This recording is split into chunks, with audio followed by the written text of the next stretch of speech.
దరూర్ గ్రామం పూత ఈరోజు పెరికేయడం జరిగింది. ఎకరాకు 2 క్వింటాలు తప్ప ఒక గింజ కూడా ఎక్కువ తీసుకున్నాం అంటున్నారు కంపెనీలు. ఇంకా కంపెనీలు ఎత్తేసినాయి. పూత పరిస్థితి, సిరిపత్ పరిస్థితి చాలా దారుణం ఉంది. అందుకోసమే పెరగడం జరిగింది. రైతు పరిస్థితులు బాగాలేవు.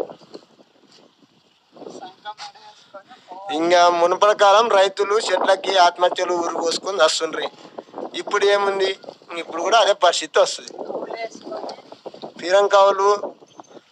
పిరంకావులు కౌలు వేసుకొని పెట్టి పెట్టుబడి పెట్టి చేను పెంచి పెట్టుబడులు పెట్టి పండిస్తే కూడా లాభం లేదు.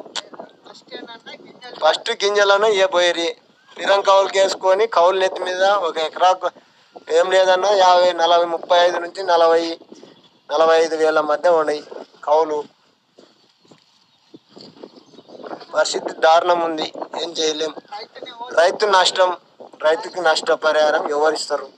కంపెనీలు ఇస్తలేవు. ఆర్గనైజర్లు ఇస్తారా? కంపెనీ ఇస్తారా? ఎవరు ఇస్తలేరు.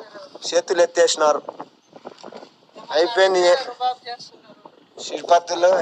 సిరిపత్తుల కథ మూసింది.